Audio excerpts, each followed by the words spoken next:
Hello and welcome to the CCF Online channel. Now we are excited for you to be part of another worship experience. We pray that this message will inspire transformation in your life. Enjoy the message. Praise the Lord. Na-miss ko kayo last Sunday. Alam niyo po, napakabuti ng Diyos na bigyan ako ng biyaya to celebrate with our brethren in Marikina. Praise God that they celebrated their 10th year anniversary. Napakabuti ho ng Diyos. Alam niyo, matutuwa kayo how God has been reaching out to so many souls for them to experience His love, ay saving grace at maranasan nila yung katibayan at katotohanan ng ating Panginoong Diyos. Ngayon po tayo po ay nagpapatuloy sa ating serye at sa aralin sa Exodus. Alam niyo po itong Exodus na ito ay we're so blessed because it speaks about us. And ito po yung kwento natin. Ito po yung kwento ng lakbayin ng ating mga spiritual na pamumuhay. So, tayo po muling tingnan natin ulit yung overview ng aklat na ito. Just in case na hindi niyo po nasusundan yung series, maganda pong puntahan niyo po yung ating website. Pwede niyo pong i-download yung po mga mensahe na mga nauna ho dito. Okay po? Now, puntahan natin. Ito po yung bagay na ito. Unang-una, dapat natin maintindihan, tutulad po ng sinabi sa atin ni Pastor Peter nung ibinukas niya ang aralin ng Exodo, that yung pong overarching theme ay yung Diyos mismong nagmamahal, He acted on it. Hindi yun yung pagmamahal lang niya saying, I love you, but He acted on it. Now look at this. At ito po yung unang bahagi ng Exodus. If you're studying your Exodus, you will notice from chapters 1 to 6, doon po pinapakita that they were in bondage. The Israelites were in bondage. The people of God were in bondage. But God delivered them. Kaya po from chapter 7 to 18, which is dito po tayo ngayon, we are on this part na ating inaaral para makita ninyo how the Lord delivered His people from the oppression of the Egyptians. At pagkatapos po, after we are saved, after that we are delivered, God expects us na tayo pong lahat is to be set aside, to be set apart from this world and live solely for the Lord. Kaya po napaka-importante nito. Kaya ho yung specific theme po niya is our true freedom. Because there is no real true freedom apart from serving the Lord. It's like this. It's a choice. Pag-isipan niyo mabuti. Sa bawat laya ng tao, okay? Sa bawat, nadidisturb po ba kayo doon sa parang ganan? Okay, hinaan ko. Sa bawat laya ng tao, okay? Sa bawat laya ng tao, lagi yang merong kaakibat na tanikala. Ulitin ko ha. Sa bawat laya ng tao, meron niyang kaakibat na tanikala. Anong ibig sabihin? Halimbawa, kung gusto mo ng malaya kang nagsisipilyo, lagi kang, kung ikaw ay alipin ng pagsisipilyo, sigurado, malaya ka sa cavities. Tama? Tama ba? Okay, kung ikaw naman ay hindi nagsisipilyo, gusto mo malaya ka, hindi ka nagsisipilyo, sigurado ko, ikaw ay nakatanikala sa cavities. Naintindihan natin ibig sabihin. So, hindi mo pwede kasing paghiwalayin yan eh. O kaya naman, halimbawa, kung sa eskwelahan, kung gusto mo tanikala ka sa pag-aaral, para ikaw ay magkapagtapos ng may karangalan, siyempre, magtatagumpay ka, pero tanikala ka sa pag-aaral. Naintindihan po? Pero kung gusto mo malaya ka na hindi ka nag-aaral, tiyak, ikaw ay bihag ng pagbagsak. Tama?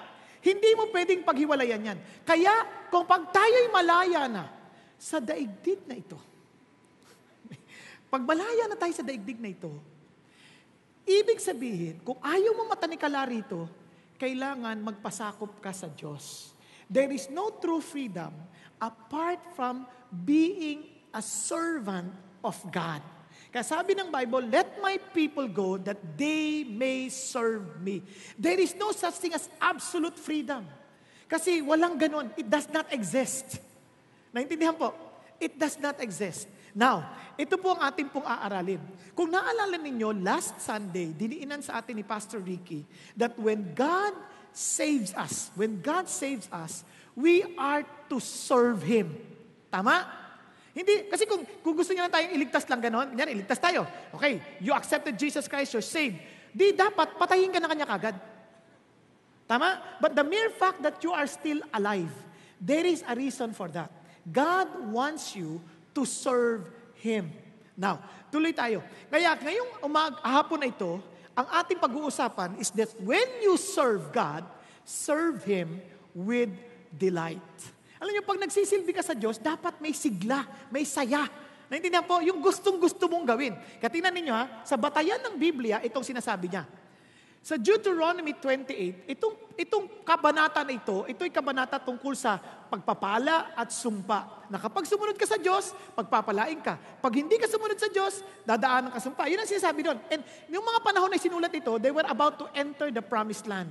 So Moses was giving warnings to his people and telling them, you make sure that you follow God. Kaya dito sabi niya, so all these curses shall come upon you and pursue you and overtake you until you are destroyed. Can you imagine? Yun yung sumpa sa niya. Because you would not obey the Lord your God by keeping His commandments and His statutes which He commanded you. Now look at this. They shall become a sign and a wonder. Ito pong katagang ito, sign and a wonder, yan din po yung katagang ginagamit patungkol po sa mga plagues. And sabi niya, on you and your descendants forever, because you did not serve the Lord your God with joy and a glad heart for the abundance of all things. Sabi niya ang Panginoong Diyos, kung hindi ka magsisilbi sa Diyos na may kasiglahan sa puso, may kagalakan sa puso, sa madaling salita, hindi ka nagpapasakop sa Diyos. Tama? Naintindihan po natin?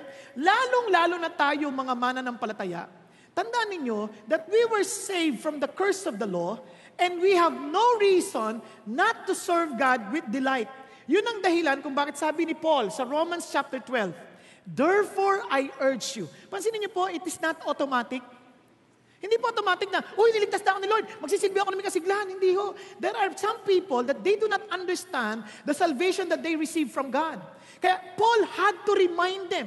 Paul had to tell them, I appeal to you. Alam mo, saltang, nakikiusap ako sa inyo. Sabi ganoon, ialay ninyo sa mga kapatid, dahil sa biyaya at maramang awa ng Diyos, na ialay ninyo ang inyong mga katawan bilang buhay at banal na handog. Katanggap-tanggap sa Diyos na siyang iyong spiritual service of worship. Alam niyo ba ibig sabihin itong spiritual service? Ibig sabihin, sa King James Version, your reasonable service. Alam niyo ibig sabihin nun? Karapat, dapat lang. Bakit po? Sabi ng Lord, sa yaman ng awa niya pinakita sa inyo. Pansin niyo, ang sabi niya, offer your bodies. Alam mo, maraming tao, they just offer their ideas. Parang hanggang suggestion lang sinasabi nila. No, you be involved. Yung katawan mo dapat nandyan. Yung iba po, mag-iisip, saka na, pag nag-retire na ako, maglilingkod ako kay God. Magre-retire ka na, ibig sabihin nun, pag retired ka na, ano na yon? Retired ka na. So kung retired ka na, anong i-offer mo? Mahina na. Paglilingkod ka sa Lord, kung kailang wala ka ng ngipin, magsasabi ka, mahal ka ni Lord, mahal ka ni Jesus. Hindi ka na maintindihan. Tapos kung kailan ka nang hinang-hina, hindi ka na makalakad. Tapos pupunta ka sa misyon, okay, magsasabi ka sa mga tao, hindi ka na makalakad, hindi ka na makatin. Naku, alalayan mo ako. Di ba? Wala ka ng oras na may bibigay sa Diyos. And most of the time, that's the way we think. And God said, no, your body is acceptable to God. Habang malakas ka, alive and kicking. Amen? Now, tingnan niyo po napakaganda nito. Pagdating niyo sa verse 11, pag dinuduloy niyo yung basa, sabi ganoon, not lagging behind. Alam niyo ibig sabihin ng not lagging behind in diligence? Yung parang hindi ka napapagod. Yung masayang-masaya ka, sabi niya, fervent in spirit. Yung salitang fervent, ibig sabihin, yung nag-aapoy yung damdamin mo sa iyong paglilingkod. Hindi siya katamaran. Alam niyo, ibang tao po, punta tayo sa service. Look at the word, punta tayo sa service. Attend tayo ng service. Ay, nakakatamad naman. Antok pa ako Tapos punta na tayo sa service. Naranasan niyo yun? Ano pa ginagawa niyo? Ba't di pa nagbibihis? Ano ba meron? Service. Naantok pa. Doon ka na matulog, no? Oo nga. Kaya pagdating dito, wala na yung sigla. Wala na yung sigla. Tamad na tamad. Bakit ganun? Kasi nga, hindi lang naintindihan. Come on, guys. The mercies of God is so overwhelming that you and I should understand this. Hindi yan sakripisyo. It is but rational, intellectual, it is but reasonable service to God. Maraming sabi, sakripisyo na nga ito eh. Wala na nga ako oras, pero sacrifice ko na ito. Aatin na lang ako. Sige, magba-Bible study ako. Aatin ako. You know, you're not offering a sacrifice to God. None of us can do that. You know why? Because He deserves our very best. Amen? Kaya pag nagkakantahan, you give your best. Kanta pa lang, may ibang tao, habang kinakanta, thank you for the cross, thank you for the cross. Parang tamad. Na I praise God for you guys. I know that you're singing with all of your heart. Hindi naman issue yung tono eh, kahit nga wala sa tono eh. Di ba? Buti pa nga iba, wala sa tono, talagang todo eh. Todo. Pero alam nyo, dun maintindihan why. You're not singing it because you feel it. You sing it because God deserves our all. Amen? Amen? Praise God. Now, let's go back to our studies on the plagues. Kasi ito na yung standard ng Diyos. He wants us to serve Him with joy. Alam nyo, whether we like it or not, every one of us, kaya ito tatandaan ninyo, when you serve God, serve Him with delight. Sabi mo sa katabi mo, serve, yung with delight serve Him with delight. Ganon ha? Hindi yung, when you serve God, serve Him with delight. Hindi, wala. Di ba? Yung talagang, serve Him with delight. Sabi mo sa katabi mo, come on. Sabi mo, parang tinatamad ka pa rin Di ba? Ito, good. Now, tingnan nyo ha, bakit importante ito? Alam nyo, every one of us, whether you like it or not, we are all serving God's purpose. Alam nyo ba yon? Kahit yung iba, they serve God's purpose unknowingly. Hindi nila alam they were just being used. Just like Judas. Some of them, they do it grudgingly. Tinatamad. Yung iba naman, unintentionally. But you know what? When God tells us to serve Him with delight, what He wanted us to experience is this. We serve Him because we love Him so much. Because He first loved us. Naintindihan? Katulad ho nitong babaeng ito. Itong babaeng ito, nakakatuwa po kasi nag-asawa po siya. Kanya lang yung napangasawa niya, hindi niya talaga mahal. Yung parang sapilitan lang. So, dumating yung araw nung nag-asawa sila, yung asawa niya, yung lalaki, niligyan kagad siya ng listahan ng mga gagawin. O, pag-gising mo sa umaga, ito gagawin mo. Nakalista na kagad. So talagang dutifully gagawin niya lahat 'yon. Hindi siya nasisihan. Talagang dapat gawin mo 'to, dapat pagdating ko nakahanda na yung tsinelas ko, nakahanda na yung pagkain ko. Kaya minsan nagpapalit na yung tsinelas tsaka pagkain magkasama. Talagang kasi she was really trying her best to present at to serve her husband but out of duty. Obviously hindi sila magdagmamahalan hanggang to the point yung asawa na lalaki namatay agad. Siyempre, di ka mahal, papatayin ka kagad. Joke lang. Biro lang yun. Hindi ganon. So, ito na. Namatay siya kagad. Nung namatay siya kagad, after several years, nag-asawa ulit yung babae. Pero itong lalaki, iba. Hindi niya binigyan ng listahan, kundi he showered her with love. As in, he appreciates her. He showed her gentleness, lahat. He treated her as a princess. And alam nyo, itong babaeng to, amazingly, she did what she was doing to her first husband, as in, with love, no longer with duty, kundi talagang out of her love for the husband. Yun na, nagsisilbi. Talaga ang saya-saya ginagawa. Ano naging diferensya? Kasi hindi na siya sapilitan. And that is what God wants us to do. Alam niyo kung ano yung moral ng story? Mag-asawa kayo yung sanay na. Joke lang. Hindi kayo nakikinig. Ang idea is this. God wants us to serve Him, not treating our service to God as a burden, but a joy, because it's a privilege to serve the Lord. Amen po? Privilege. Now, here is God. Ano yung pinag-aaralan natin? Exodus chapter 7 to 12, He speaks about the plagues. Na parang hindi na kayo mahira, ginawan ko na ng summary yung plagues.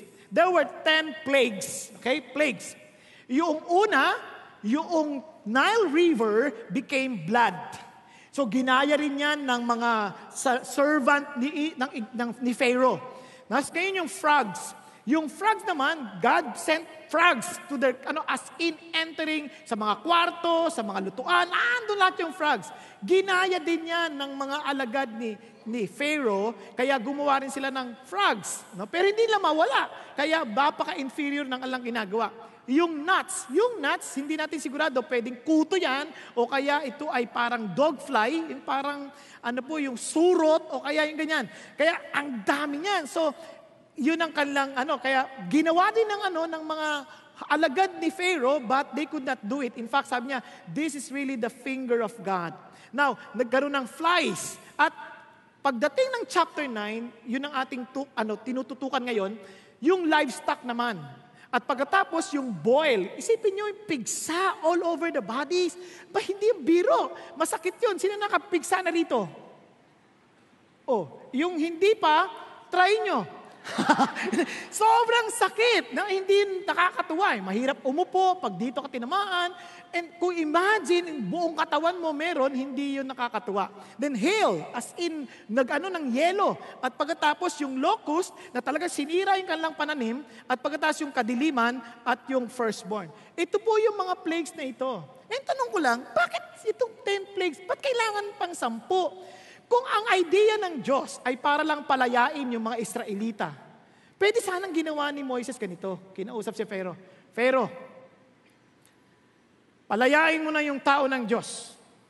Kung hindi, gagawin kitang palaka. Papakita ko sa iyo, lahat ng alagad mo, maging palaka. Pa! Naging palaka nga. Ikaw na susunod. Palagay ko si Pharaoh mangangatog eh. Tama? Tama ba? Kaso, hindi yun ang ginawa ng Diyos. Kailangan pa ng isa-isa. Yung tubig muna, at hindi directly affected si Pharaoh at the beginning. Tapos nakita niya pa na kayang-kaya rin ng mga magicians niya. Sa madaling salita, wala yan, walang kwenta yan.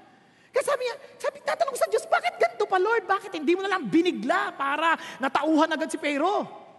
Alam niyo kung bakit? Kasi ganito ho yan. Ang Diyos, meron po siyang malinaw na dahilan.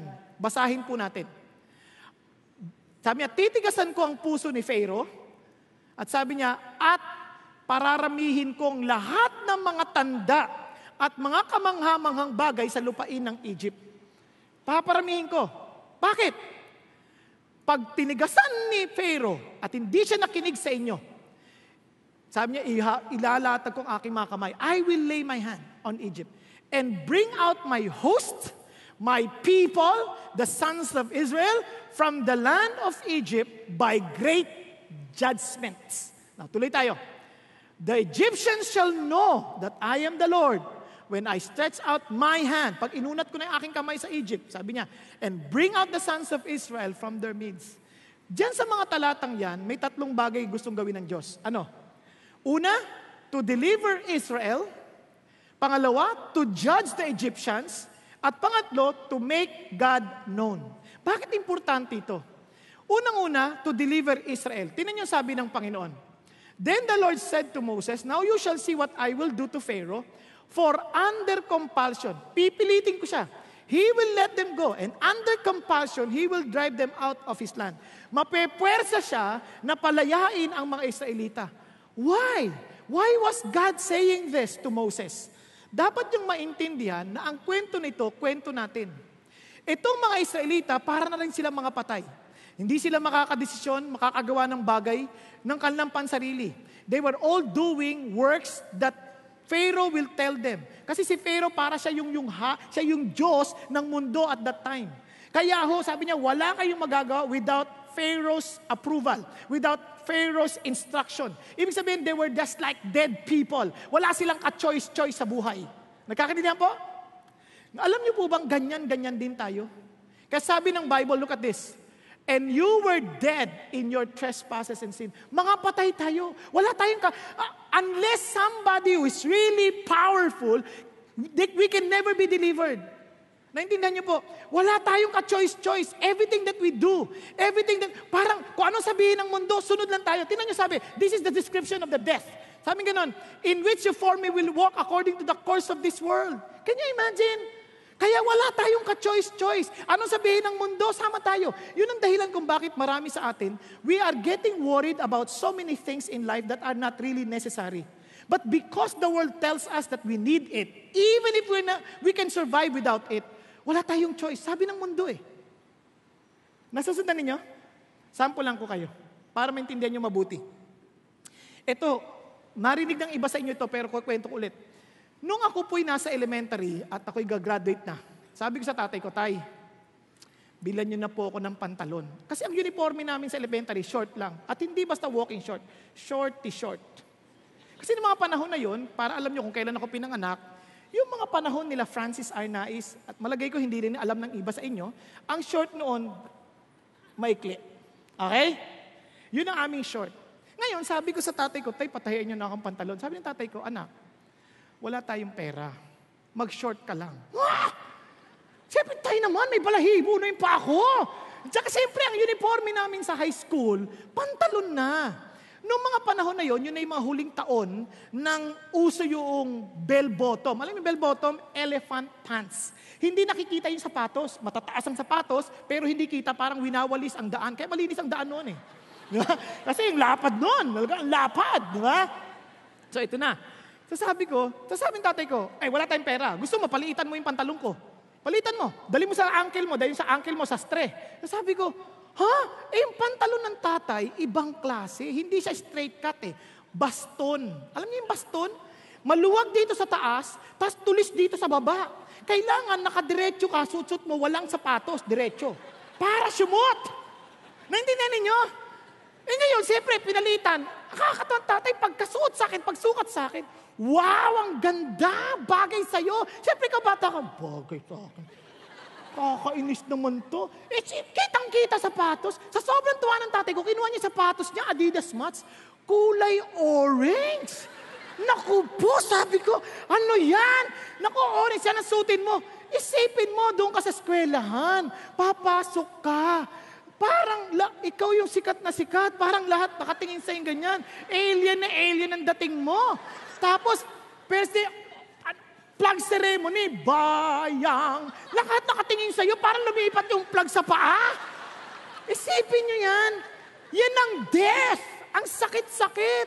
Isipin niyo, para kang patay. Wala kang desisyon. You cannot decide. Kasi sabi ng mundo, ang gwapo at that time, bell-bottom. Subukan mo magsuot ng ganyan ngayon. Hindi na uso. Tama? Kaya sabi ko nga sa inyo, noon, nag-Justin Bieber hairdo pa yung mga tao. Pango naman. Hindi bagay. Ang daming ganyan. Meron pa nga nauso, naalala ko, yung maluwag ang short, naka-sunglass, naka-sombrero, naka-baggy. Di ba yung nakabagsak na yung pantalon na ganyan? Tapos ganito height. Pag-isipan nyo. Kasi sabi ng mundo, yan ang gwapo. Kawawa. Iba nga kawawa yung mga babae, naka-hipster, nakalabas yun dyan. Wala silang choice. Di ba? Kasi, kaya kawawa, yung puso't nakalabas. Kasi yun ang uso eh. Ang tawag dyan, death. Hindi ka makadesisyon on your own. Kaya sabi gano'n, no? According to the prince of the power of the air, what the air dictates, what the prince of the power of the air, Satan, will dictate to you. You'll just follow. And the spirit is now working the sons of disobedience. Look at the words. Among them we too all formerly live in the lust of our flesh, indulging the desires of the flesh of the mind, where by nature children of wrath, even as the rest. We're so hopeless, helpless. Hindi tayo makadecide. Lagi tayong nape-pressure ng sasabihin ng ibang tao. Kawawa. Paano ng pag-asa natin? Unless somebody greater than the prince of the power of this world would come and deliver us, we can never be delivered. Pero alam nyo, napakabuti ng Diyos. Why? The God who is most powerful, sabi niya, being rich in mercy, because of His great love with which He loved us. Listen to this. Even when we were dead in our transgressions, wala tayong magawa, wala tayong makadesisyon, sabi nga, made us alive together with Christ. Buhay kang kasama ni Kristo. And totoo, ano ibig sabihin yan? Ito ibig sabihin yan, tingnan nyo ha. And raised us up with Him, seated us with Him in the heavenly places in Christ Jesus. Ano sinasabi ng Diyos?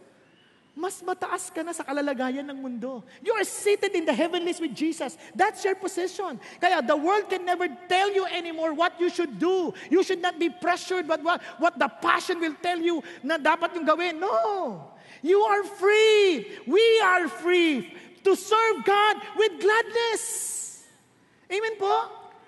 Di ba pag sinabi niya, kaya ba pag sinasabi gano'n, tingnan ninyo, I would not allow myself to be pressured. Nasasabihin ng tao, dapat ganito gawin mo, dapat ganito gawin mo. Ha? Anong dapat kong gawin yung sasabihin ng Diyos? Nakuha ninyo? Kaya tayo, alam nyo, sa totoo lang, kawawa. Kailangan tayo bumili ng gamit? Hindi naman kailangan.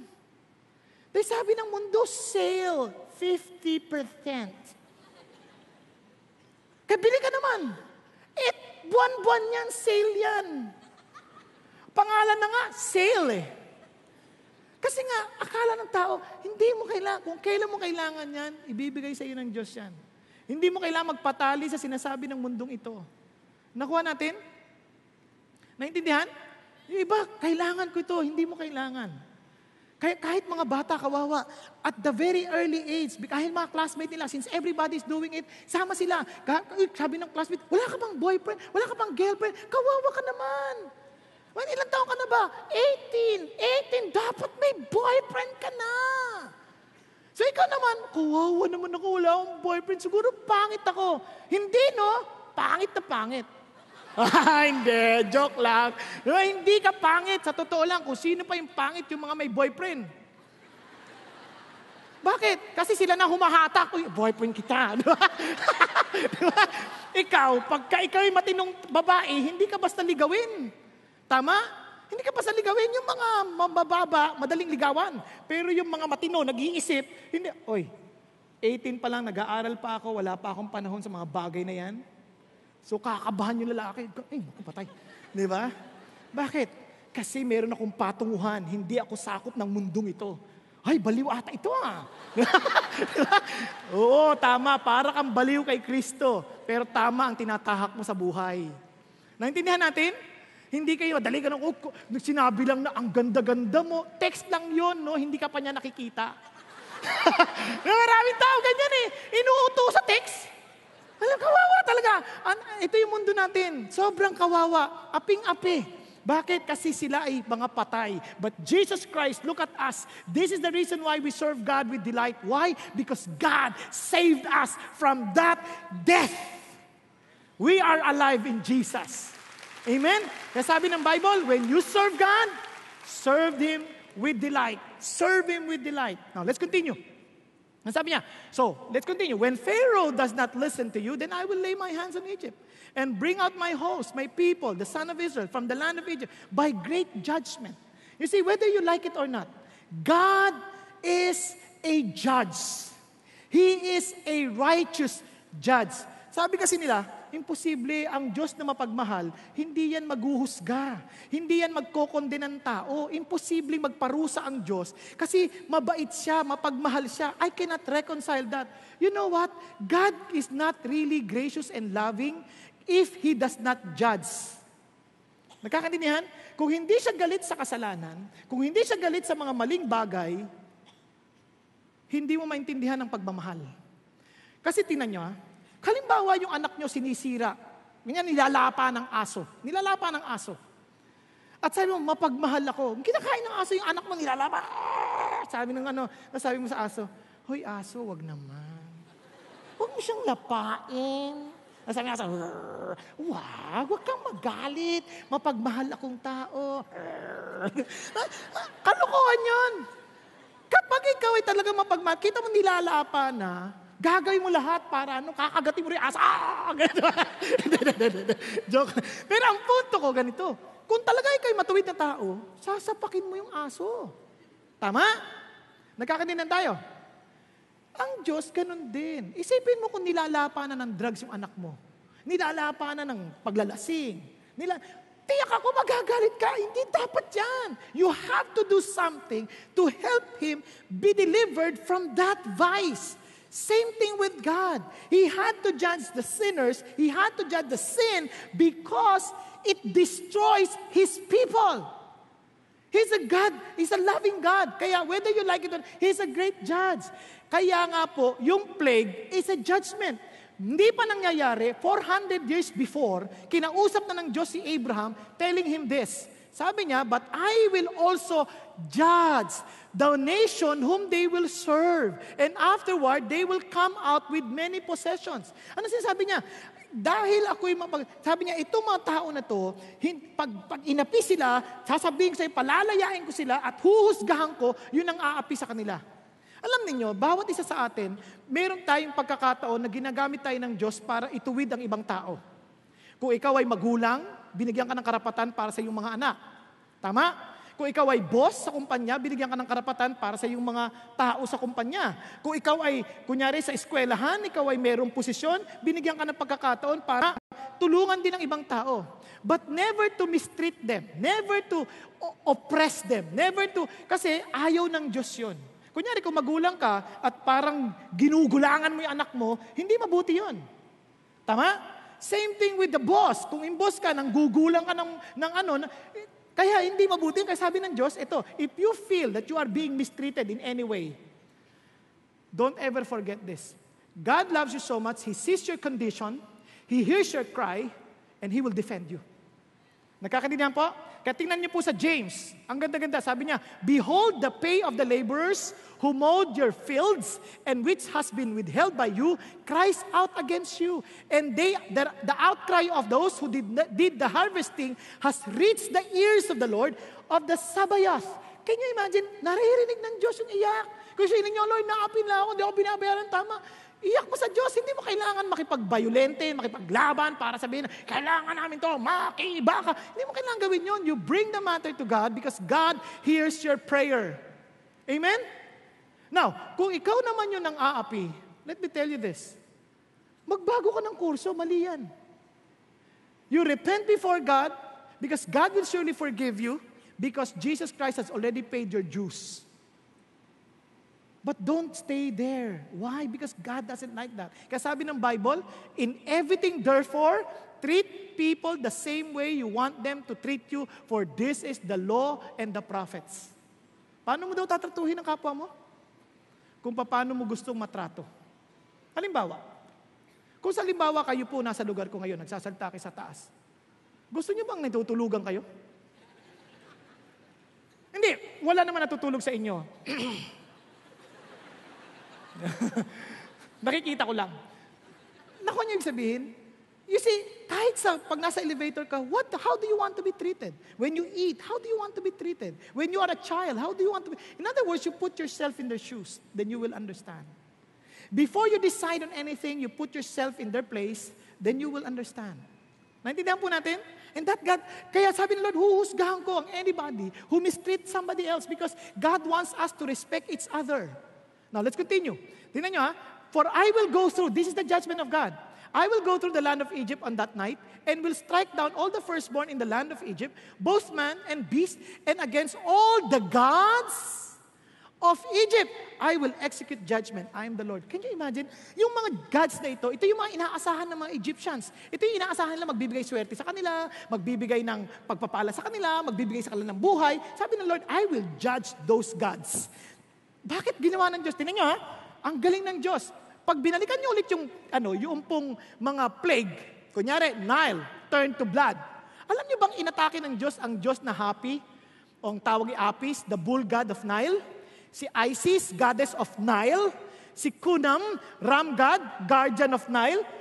Nung naging blood yun, wala siyang magawa just to mock the gods of Egypt. Kasi ang mga Egyptians, ang dami nilang Diyos, about 80 deities. At ito yung mga major deities nila. Ito yung major gods nila.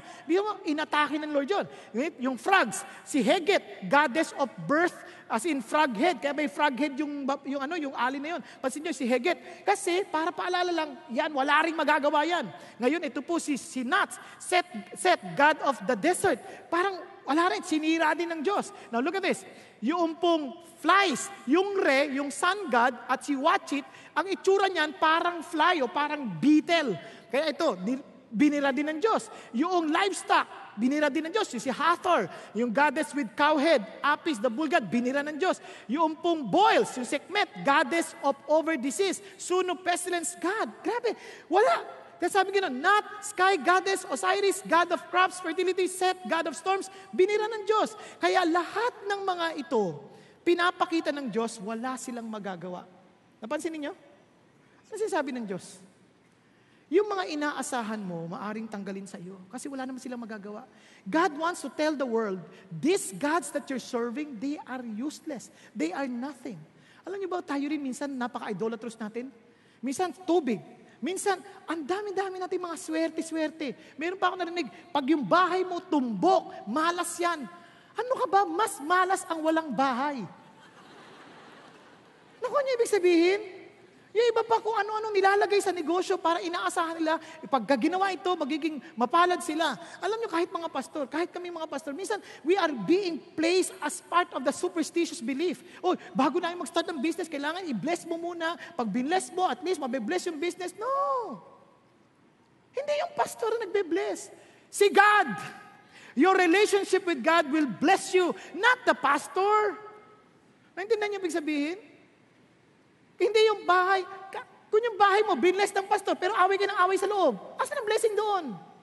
Ang totoong blessing, yung nagmamahalang kayo sa loob, and every one of you in the family serves God faithfully. That's the real blessing.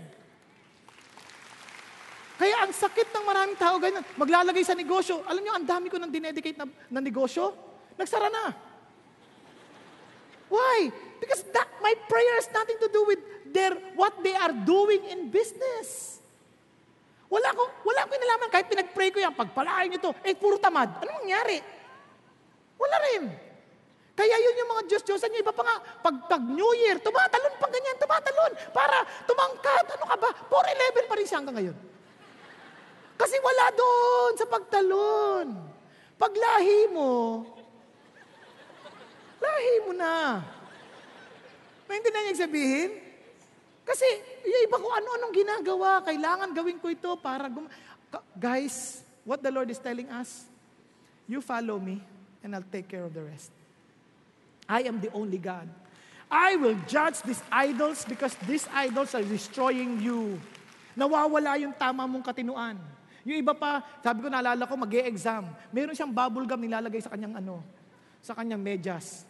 Inaasahan niya yung bubble gum na yun ang magbibigay sa kanya, perfect score. Hindi ka nag-aaral. Anong aasahan mong sagot? Alam mo ba mga Christian, nangyayari yan? They will pray, but they will not study. They are in a superstitious belief. Friends, if you believe that God will bless you in your exam, you study well. Because you believe. Tama? Tama, mali? Because you believe, you do your part. If you know that what you will be doing God will bless you, then do it with all of your might, with gladness in your heart. So let's continue. Kaya tinan nyo, God abhors all forms of wickedness and sins. Kaya sabi ng Lord, tinan nyo, Paul understood this very well. Kaya sabi ni Paul, for the good that I want, I do not do, but I practice the very evil that I do not want. But if I am doing the very thing I do not want, I'm no longer the one doing it, but sin which dwells in me. What he was saying, parehong-pareho tayo, no? Pareho na si Paul, we are under that sin, under that God's holding us back to serve the Lord. Pareho tayo. Yung gusto nating mabuting gawin, hindi natin magawa. Yung masama, yun ang nagagawa natin. Kaya alam niyo sabi, alam ni Paul that God is a God who judges. Kaya sabi ni Paul, wretched man that I am, who will set me from this body of death? Patay na ako dito. I am very despicable. People will never like me. God will never like me. I will be rejected forever. I am dead. Yan ang sabi niya. He knew that God judges because He abhors sin. Pero alam niyo, ang bait ng Diyos. Hindi natapos doon ang kanyang statement. Ano sabi niya? Verse 24. Thanks be to God through Jesus Christ our Lord. He is my salvation. He is my Savior. Alam sabi niya? Ano effect? Therefore, there is now no condemnation to those who are in Christ Jesus. Wow! Ano sinasabi ng Diyos? Hindi ka na raw niya kukondenahin. Pag humarap ka sa Diyos, ang tingin niya sa iyo, wala ka ng kasalanan. Totoo ba yan? Oo. Bakit? Tingnan ninyo. Because Jesus Christ was made, who knew no sin, became sin on our behalf so that we might become the righteousness of God in Him. Pag tiningnan ka ng Diyos, you are righteous because He sees the righteousness of Jesus in you. Tingnan mo katabi mo. Hindi righteous ang tingin, ano? Mukhang hindi siya righteous. But praise God, hindi si God ang tumitingin. Pag si God tumingin, ang nakikita niya, the righteousness of Jesus. Yun ang ating confidence. Yun ang dahilan kung bakit we serve God with joy. We serve God because we knew that God is our righteousness. To be honest with you, if Jesus Christ is not my righteousness, I would not see myself qualified to speak before you. Mainitin ang ulo ko. But by God's grace, although nagiging kalmado, pero mainitin pa rin ulo ko. Naalala ko yung asawa ko na aksidente nung Friday. Na-aksidente. Sabi niya sa akin, habang nagtuturo ako sa Rizal Recreation Center, which is in Rizal, Laguna, sabi sa akin, asawa ko, sweetheart, na-aksidente ako. Ha? Ano nangyari sa'yo? Nabangga ako ng motor. Motor lang pala naman. Wala yan, motor lang. So, sige, pupuntahan kita. So, after I talk, biyahe na ako agad. Pagdating ko doon, nakita ko yung sasakyan. Motor ang tumama nito. Sirang-sira yung pinto, 2 pinto, sira yung ibabaw, sira yung step. Ang laking sasakyan nun. Fortuner. Sirang-sira. Motor lang. Ang galing naman. Grabe, sabi ko, uy, grabe, ano nangyari sa driver? Nasabi ng pulis, sabi niya, pagka yung driver hindi na ilabas sa ospital, madidetain yung asawa niyo dito, o kaya pag namatay, hindi siya makakaalis. Hallelujah! Hindi ako hallelujah natutuwa, Hallelujah, Lord! Ibig sabihin, makukulong asawa ko, wala namang ganyanan. So, nag-pray ako. Namin konti.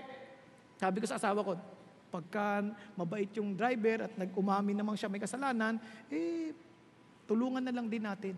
Nung tinanong na, puro kasinungalingan ang pinagsasabi. Alam nyo, umakyat yung dugo ko sa ulo. Gusto kong suntukin. Tapos sabi ng Diyos, anak, ikaw rin under judgment, pinatawad kita.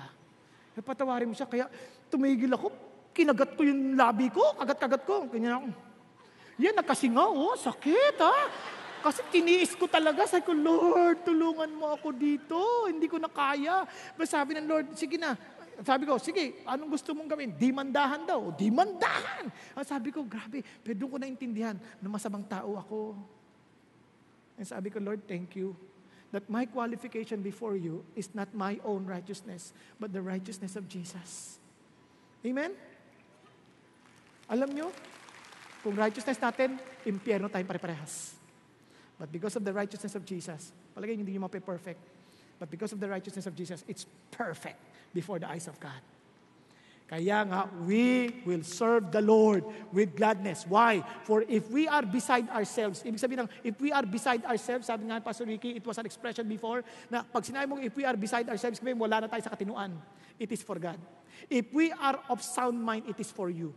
For the love of Christ controls us, having concluded this, that one died for all, therefore all died. Because Jesus Christ took the penalty of sin upon Himself, we have all the reason to serve God with gladness. Why? Because His love controls us. Amen po?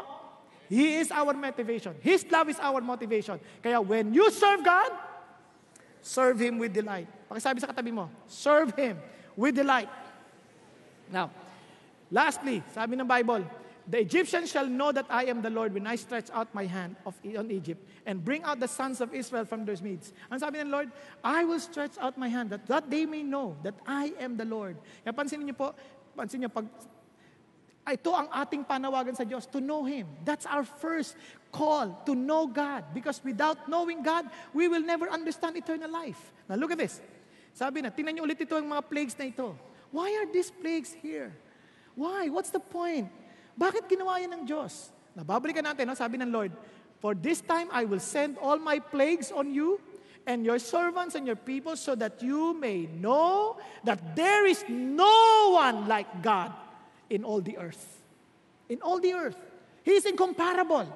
Alam niyo, amazing to. If God wants Him to be known to us, unang-una, God is indeed very humble God. Pag-isipan ninyo, halimbawa, lumapit kay Presidente Aquino, anong pangalan mo, iho?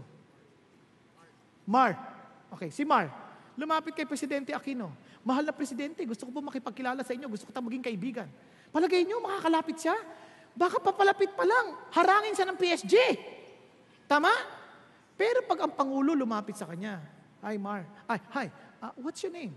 Mar po, I want to know you more. Can we eat lunch? No, can we discuss things? Well, syempre siya ang magte-take ng initiative for you to know Him. Tama ba? Nakakaintindihan? Same thing with God. Can you imagine? He wants His name to be known throughout the world. Because He wants us to be saved in a sense. Now look at this. And sabi niya, for if by now I had put forth my hand and struck you and your people with pestilence, you would then have been cut off from the earth. Sa totoo lang, kung talagang gusto ko kayong patayin lahat, mga Egyptians, ubos na kayo. Pero hindi ko ginawa. Bakit?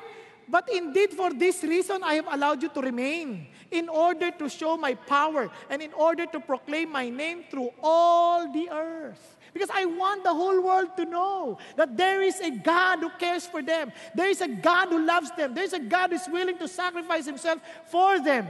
And look at the words.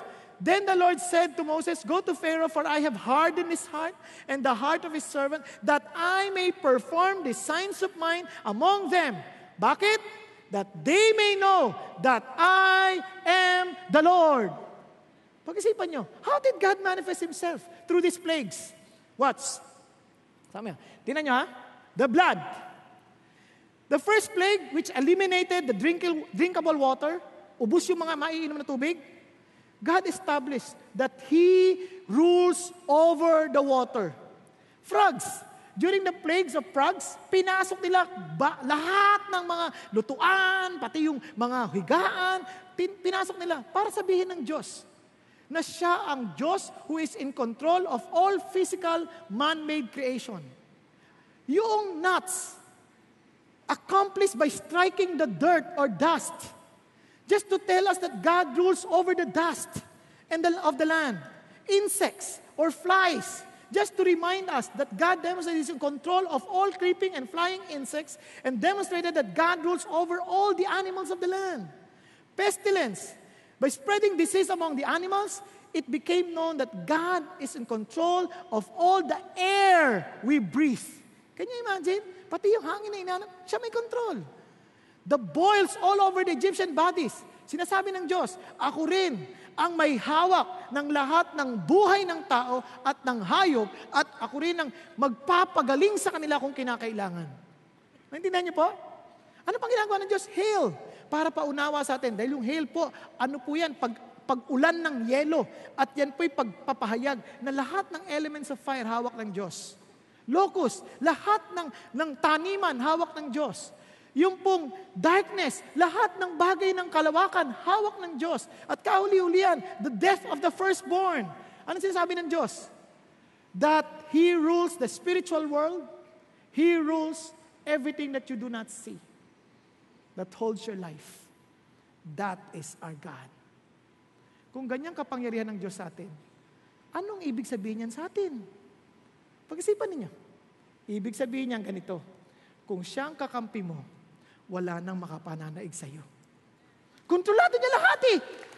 Naintindihan po? Hindi niya na. Kasi ito pa ang importante. Isipin mo, lahat ng gagawin mo, hindi mawawalan ng saysay. Dahil ang pangako niya, bibigyan niya tayo ng buhay na walang hanggan.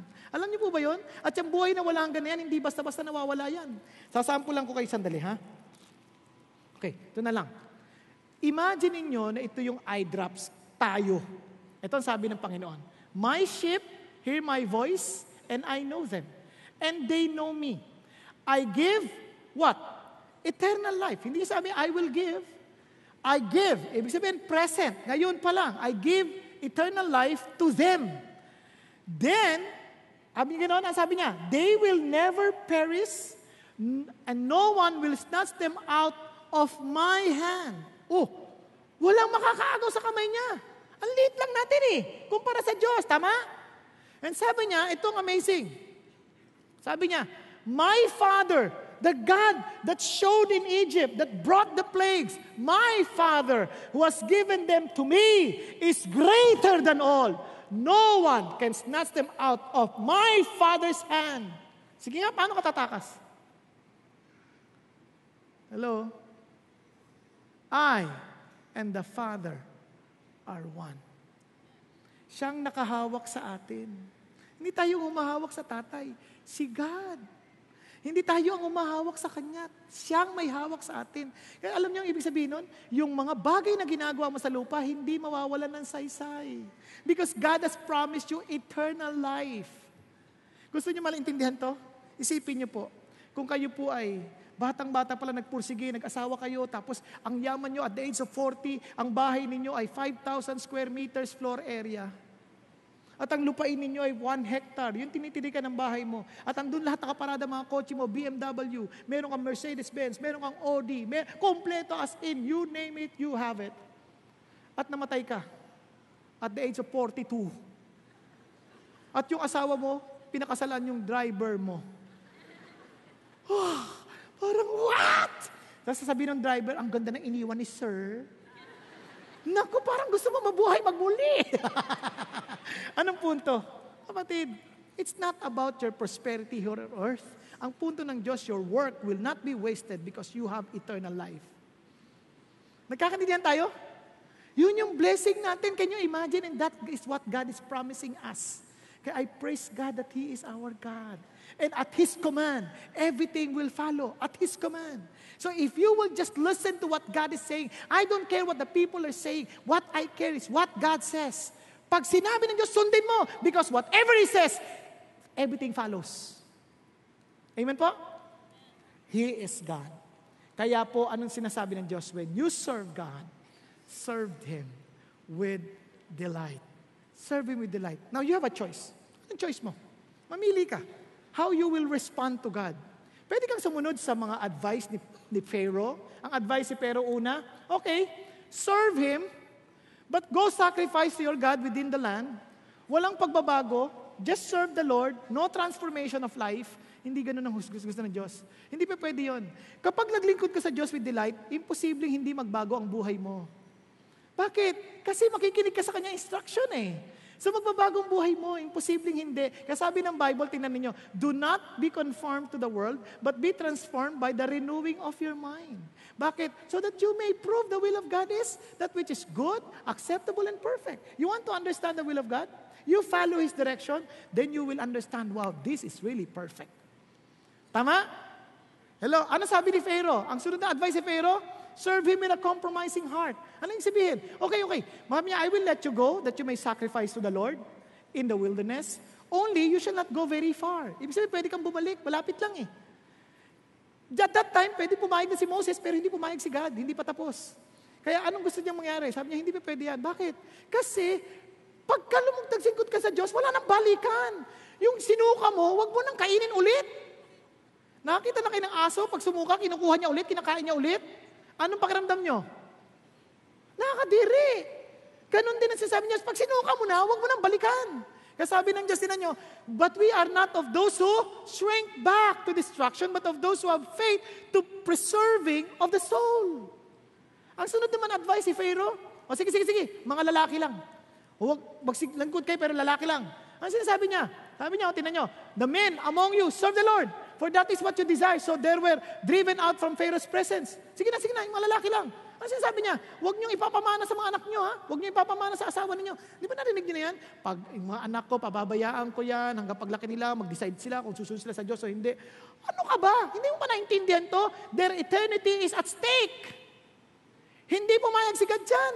Sabi niya, no, we need to serve God with a family. Kaya sabi ng Lord, tingnan ninyo. Sabi ng Lord, babasahin sa 10:2, and you may tell in your hearing of your son, of your grandson, how I made a mockery of the Egyptians and how I performed my signs and wonders, that you may know that I am the Lord. Tay, you are the spiritual leader at home. You need to pass that on to your children. Naintindihan po?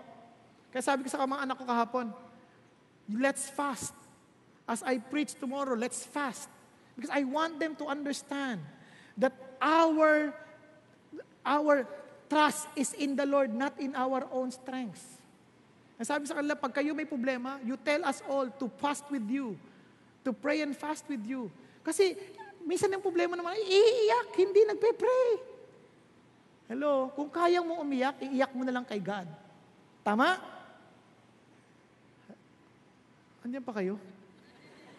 Okay, itong last. Sabi niya, kaya you need to influence other people about your faith. And lastly, sabi nga ni Joshua, but as for me and my house, we will serve the Lord. As for me and my house, yun ang pangarap yun ang gusto ng Diyos for every one of us, that the whole family will serve God. Okay po ba yan? Now, sabi ng Lord, then Pharaoh called, go serve the Lord. Only let your flocks and your herds. Ano sinasabi niya? Basta wag niyong pakialaman yung compartmentalize yung puso. Wag hindi kasama yung negosyo, hindi kasama pera. Kayo lang. Ang sabi ng Lord, hindi. Sabi ni Moses, no. You must also let us have sacrifices and burnt offerings that we may sacrifice them to the Lord our God. Yun ang hangad ng Diyos. You want to serve God with the gladness in your heart? Do it all. Do it all. In other words, ito po, para ganito yan. Subukan niyo po sa asawa ninyo. Habang kasama niyo asawa niyo, iniisip niyo iba. Hindi niyo na ma-enjoy asawa niyo. Hello?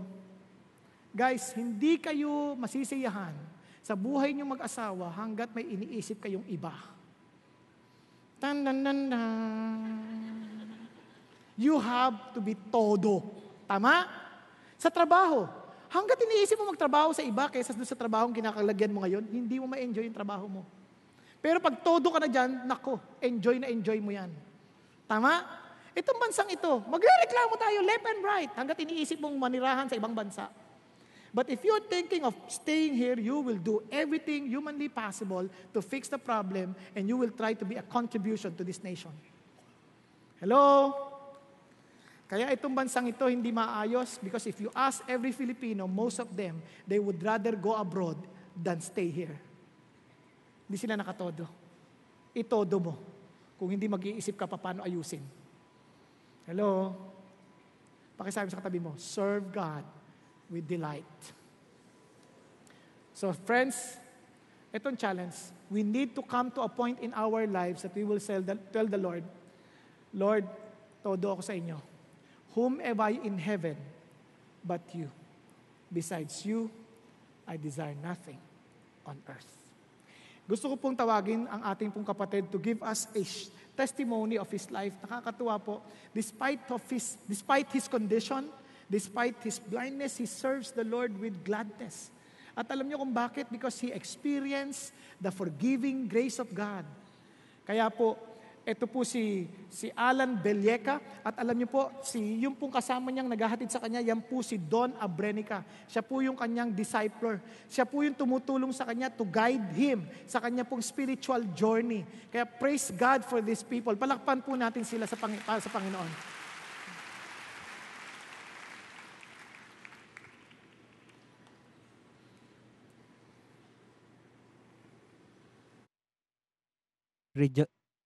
Hello. Rejoice in the Lord, brothers and sisters. I'm Alan S. Belieca, follower of Jesus, recovering from the bondage of hatred, bitterness, homosexuality. My parents got separated when I was 4 years old. Thus, I grew up in a single-parent household. My mom used to work as a masseur.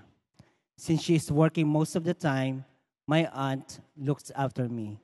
That aunt of mine, on the other hand, had a relationship with a lesbian.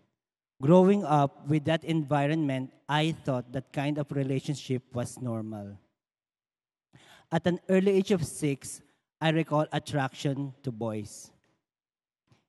When I started schooling, it even became worse as a neighbor frequently brought me to his house. Deep guilt and shame haunted my being as I kept everything inside of me. While all these things are going on, I excelled academically in my studies. When I graduated in high school, my simple prayer was to have an opportunity to enter college for free. I found myself taking up exams of Rotary Club of San Miguel scholarship grant one day, and I top-notch #1 among the examinees. But due to financial struggle, the other aunt of mine offered boarding allowance for my schooling in exchange of taking care of her 4-year-old son and doing the house chores. That aunt of mine, on the other hand, was unreasonable and strict type of person. I felt neither care nor concerns from her. Thus, I developed bitterness and hatred in my heart. In 1997, I finished my degree of Bachelor of Science in Chemical Engineering. After 4 months, I got a job as a cadet engineer in a Korean company. I was sent to South Korea. There, I got my first relationship with a guy. Far away from my family, I abandoned and neglected their well being. I enjoyed the immoral, sinful ways of life. With all the money, boys, sex, and pleasures I wanted to, with no thought of God or family, I deeply sunk into the pit of self centeredness and homosexuality all the more. In 2010, I got a job offer to work in Malaysia. I excitedly processed my documents and took the medical exam. I was in the office late in the afternoon when I received a phone call from the doctor about the result of my medical exam. To my horror and shock, I was diagnosed with human immunodeficiency virus or HIV. I was devastated. I was advised to go to the Department of Health for the confirmatory test, but out of shame and fear, I stubbornly did not. I thought everything was in control until God finally disciplined me. An eye specialist told me that my retina were being eaten up by a virus, and the damage was irreversible. Worst of all, it shows signs of retina detachment that could cause total blindness as well. In spite of this, I was able to manage to work for another 7 months. It was in April 2012 when I finally gave in to a friend's invitation to attend a CCF service at St. Francis Square. I found myself continually attending the service every Sunday. In October 2012, I voluntarily resigned from my work. But although I hear God's messages, I went on to my usual sinful, immoral ways. Until God, with His mighty hand, convicted my heart. It was a Sunday service in September 2013 when God spoke to my heart through the message, God is holy, be holy. It was a life-changing message. From that day on, I started sharing the gospel with my family and neighbors.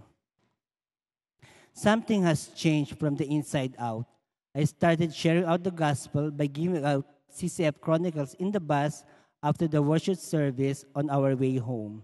The Lord also impressed my heart when I was able to brought my whole family and our tenant with her family here in CCF Center.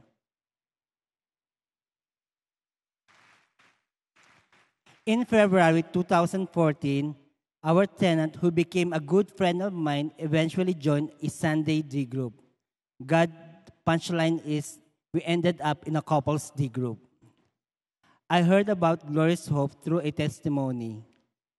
With the help of my friend, we eventually joined the Glorious Hope program run in April 2014.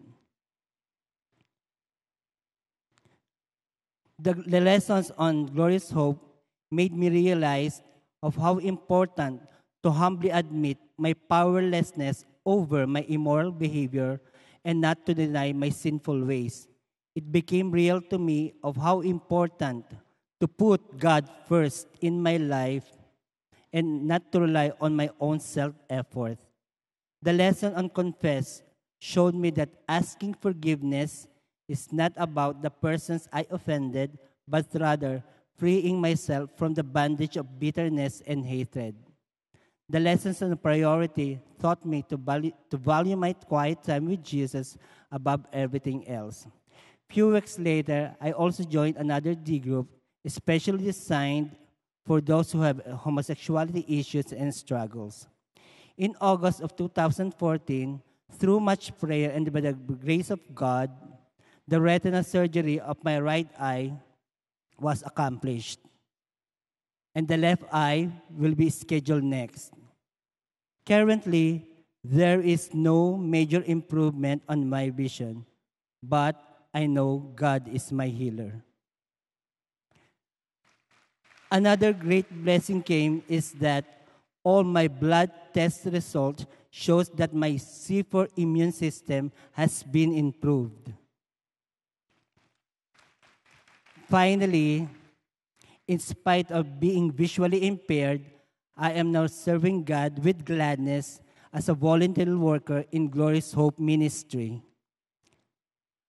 I am also currently enrolled in GLC1 through the help of my D group leader and members. I praise God so much that He continued to sustain me both physically and spiritually. Indeed, with God, nothing is impossible to those who seeks, trusts, and obeys His word. In 1 Peter chapter 1, verse 15 to 16, it says, "Like the Holy One who called you, be holy yourselves also in all your behavior, because it is written, you shall be holy, for I am holy."